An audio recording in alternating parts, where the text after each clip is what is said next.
سورہ عورت آیت نمبر 11 یہ بھی بڑا آتا ہے کہ بھائی وراثت عادی، فرض کریں مفتی صاحب آپ کی ایک بیٹی ایک بیٹا، آپ کے لیے دونوں پیارے ہوں گے، آپ کیوں چاہیں گے کہ ایک کو کم ملے جائیداد دوسروں کی زیادہ ملے؟ اس میں آپ کو لگتا ہے عورت کے ساتھ ناانصافی، یا آپ کے پاس کیا اس کی وہ ہے؟ نہیں، وَلِلذَّكَرِ مِثْلُ حَظِّ الْأُنثَيَيْنِ آیت پر کہہ رہے ہیں نا آپ؟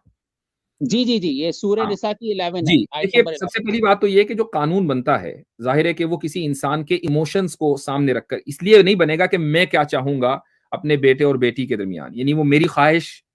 کے تابع نہیں ہوگا قانون ہوگا ریشنلٹی کی بنیاد پر، اور وہ اس طریقے سے کہ شریعت کے اچھا، اور یہ بھی ہوتا ہے مسئلہ کہ ہم چونکہ پوری شریعت کو نہیں دیکھتے، صرف اس کے ایک پوائنٹ کو دیکھتے ہیں، تو ہمیں ایسا لگتا ہے کہ یہ انجسٹیفائڈ ہے۔ دیکھیے ایک عورت کی جو ذمہ داری ہے وہ کچھ نہیں ہے، مائنس ہے، زیرو ذمہ داری ہے شریعت میں۔ مرد کی جو ذمہ داری وہ سب سے زیادہ ہے۔ مثال کے طور پر اگر ماں باپ مر جاتے ہیں اور ایک اپنے پیچھے ایک لڑکا اور لڑکی کو چھوڑ کر جاتے ہیں، لڑکا مثلا میں ایک مثال دے رہا ہوں، ایک سینیریو مان لیجئے، ایک لڑکا بڑا ہے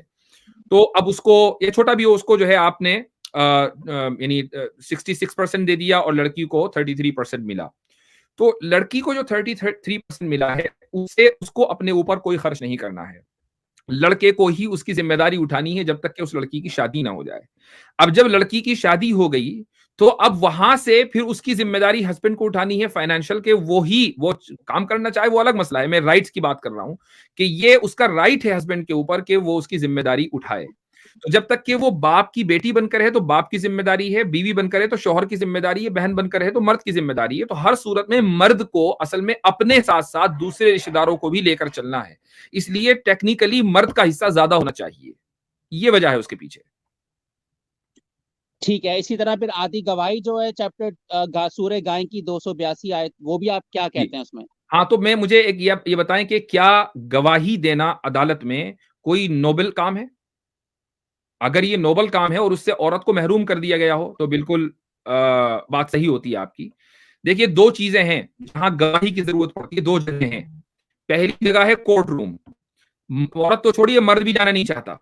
اور دوسری جگہ ہے حدیث کی روایت۔ حدیث کی جو روایت ہوتی ہے نا کہ ایک آدمی جو ہے میں نے فلاں سے سنا، میں نے فلاں سنا، اس طرح رسول اللہ صلی اللہ علیہ وسلم نے بیان کیا ہے، جو چین آف ٹرانسمیشن ہوتی ہے۔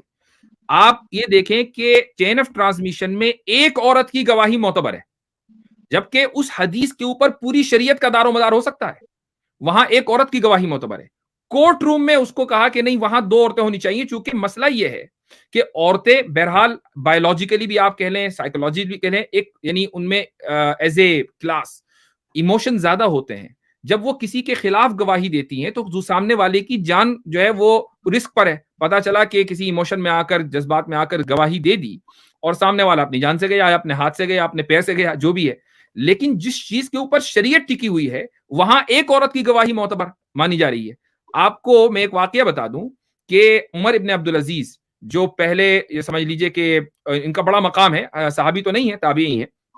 انہوں نے سب سے پہلے یہ حکم دیا کہ بھائی ہر علاقے کی جو حدیث کی کتابیں ہیں ان کو جلدی جلدی کمپائل کیا جائے۔ تو انہوں نے مدینے میں ایک عالم کو خط لکھا، مدینے کے گورنر بھی تھے اور عالم قاضی تھے وہاں کے، ان کو خط لکھا، اور یہ دمشق میں تھے، ان سے کہا کہ عمرہ کی جو حدیث ہیں، عمرہ خاتون ہے ایک، اور یہ بھی صحابیہ نہیں ہے، عمرہ کی جو حدیثیں ہیں فوری طور پر ان کو کلیکٹ کرو عمرہ کے پاس جا کر۔ تو یہ عورت کا جو جہاں اس کو عزت ملنی چاہیے تھی وہاں اتنی عزت دی گئی جتنی کہ مرد کو دی گئی ہے، اس میں کوئی ڈسکریمنیشن نہیں کیا گیا۔ صحیح ہے، ٹھیک ہے۔